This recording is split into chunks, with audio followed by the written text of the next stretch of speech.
அனைவருக்கும் வணக்கம்.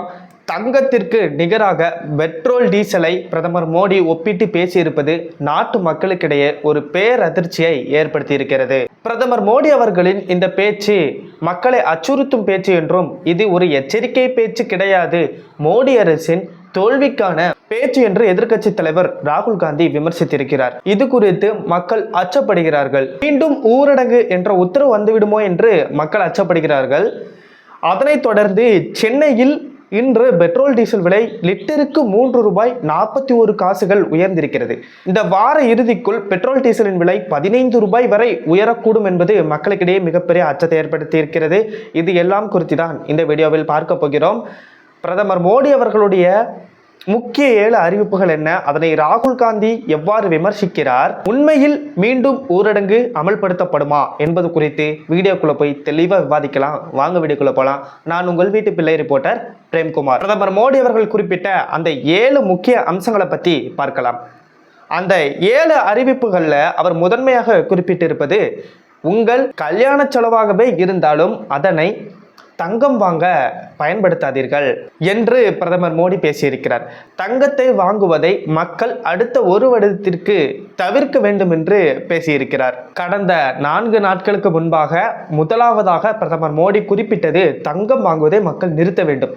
அன்றிலிருந்தே மக்களிடையே ஒரு அச்சம் நிலவிக் கொண்டே வந்தது. பிரதமர் ஒவ்வொரு நாளுக்கும் ஒவ்வொரு ட்விஸ்ட் வச்சுக்கிட்டே வந்தாங்க.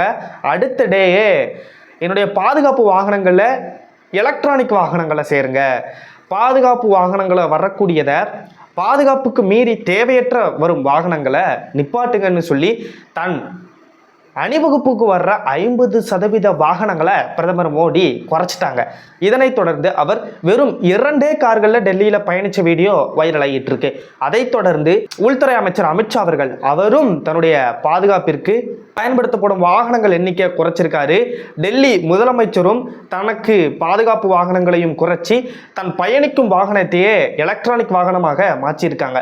இதையெல்லாம் மக்களுக்கிடையே மீண்டும் ஒரு அச்சத்தை ஏற்படுத்த தொடங்கியிருக்கு. இதைத் தொடர்ந்து நேற்றைய தினமான 3ஆம் நாள் பிரதமர் மோடி அவர்கள் ஹைதராபாத்தில் நடைபெற்ற ஒரு விழாவில் ஒர்க் ஃப்ரம் ஹோம் மக்கள் பழகிக்கொள்ள வேண்டும் என்று பேசியிருப்பது மீண்டும் மக்களுக்கிடையே ஊரடங்கு என்ற அச்சத்தை ஏற்படுத்தி இருக்கிறது. அவர் குறிப்பிட்ட விஷயங்கள், ஒர்க் ஃப்ரம் ஹோம் மக்கள் பார்க்க வேண்டும், பப்ளிக் டிரான்ஸ்போர்ட்டை மக்கள் எல்லாரும் யூஸ் பண்ண பழகிக்கணும், அவங்களுடைய தனிப்பட்ட வாகனங்களை உபயோகிக்கிறத குறைச்சிக்கணும்னு பிரதமர் மோடி அவர்கள் உத்தரவிட்டிருக்காங்க.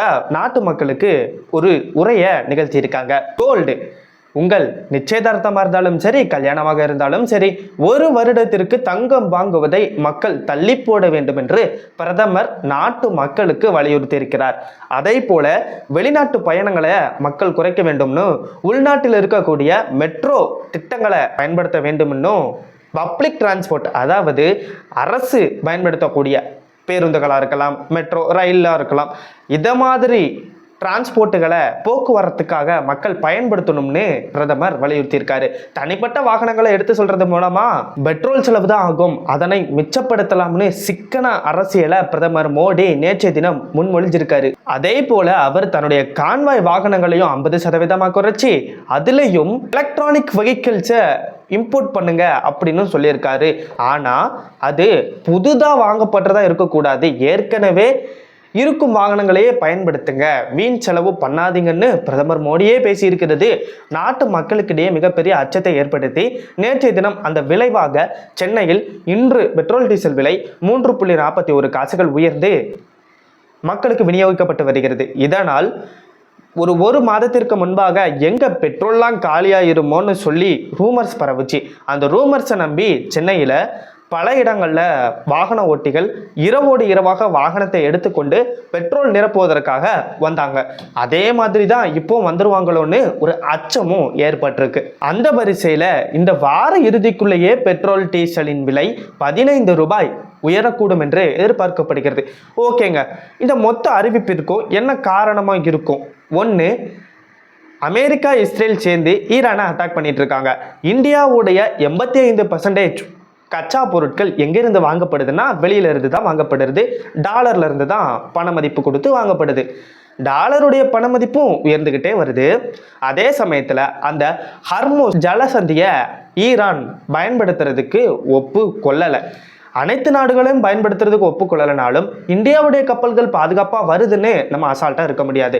ஈரான் இந்தியாவிற்கு விடக்கூடிய ஒவ்வொரு 2 கப்பல்களை இந்தியாவுடைய ஒட்டுமொத்த நாட்டின் தேவைகளை பூர்த்தி செய்யுமான்னு கேட்டிங்கன்னா சத்தியமாக கிடையாது.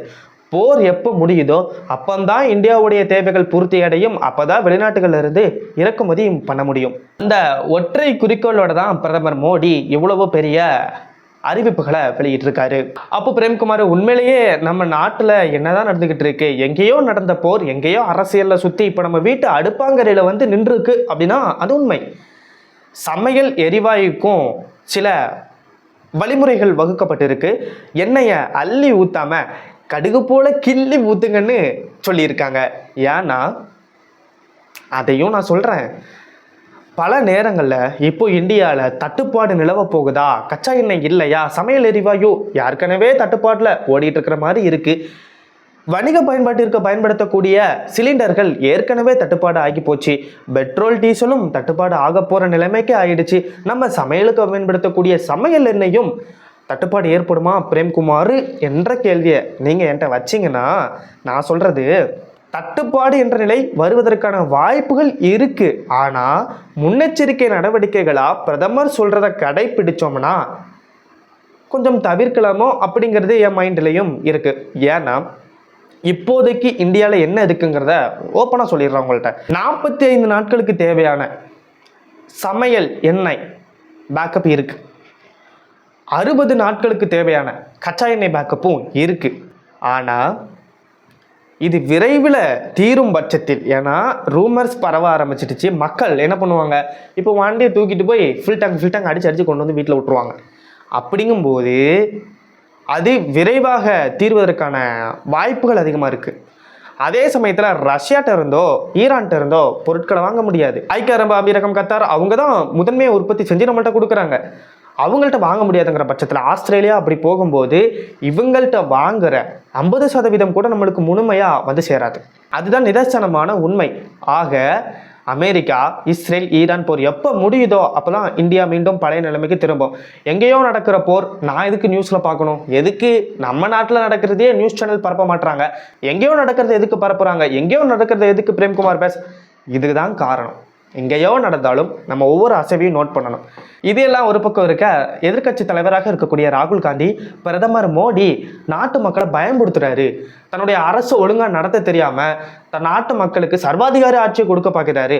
மக்கள் எதை பண்ணணும், எதை பண்ணக்கூடாது, எங்கே போகணும், எங்கே போகக்கூடாது, எதை வாங்கணும், எதை வாங்கக்கூடாதுன்னு பிரதமர் மோடி பல வழிமுறைகளை வகுக்கிறாருன்னு சொல்லி ஒரு மிகப்பெரிய ஆப்பை வச்சிருக்காரு ராகுல் காந்தி.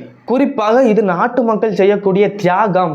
வெளிநாடெல்லாம் நீங்கள் செல்லக்கூடாது, தங்கத்தை வாங்கக்கூடாது, உங்களுக்கு பிடிச்ச பொருளை சாப்பிடக்கூடாது, அள்ளி போடாமல் கிள்ளி போடணும், பிடிச்ச இடத்துக்கு போகக்கூடாது, பிடிச்ச வாகனங்களை பயன்படுத்தக்கூடாதுன்னு சொல்கிறது மக்கள் விரோத ஆட்சினும் தன்னுடைய ஆட்சியை பிரதமர் நடத்த முடியாமல் போக போகுதுன்னும் ராகுல் காந்தி குறிப்பிட்டிருக்காரு அவருடைய எக்ஸ் தளபதியில். முன்னெச்சரிக்கை நடவடிக்கையில் ஈடுபடுறோம் அப்படிங்கிற பட்சத்தில் இதெல்லாம் ஏற்றுக்கொள்கிற விதமாக இருக்குது. ஏன்னா ஒரு மாதம் எல்லாருக்குமே லீவு தான்.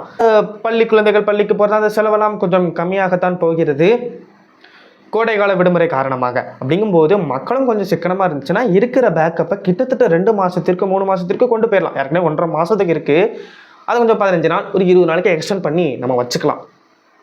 மொத்தமாக தீர்ந்த பிறகு நம்ம ஒரு ஊரடங்கு மாதிரி அமல்படுத்தி அப்போ நம்ம கஷ்டப்படுறதுக்கு இருக்கிற சுதந்திரத்தையே கொஞ்சம் கம்மி பண்ணி யூஸ் பண்ணிக்கலாங்கிறது தான் பிரதமருடைய அறிவுறுத்தலாக இருக்குது. இந்த நிலையில் பாஜகவுடைய தலைமை அவர்களுடைய அரசாங்கத்திற்கு உத்தரவிட்டிருப்பது அமைச்சர் பெருமக்கள், முதலமைச்சர்கள், மந்திரிகள் அவங்க பயன்படுத்தக்கூடிய வாகனங்கள் கான்வாய் எண்ணிக்கை குறைச்சிருங்கன்னு சொல்லியிருக்காங்க.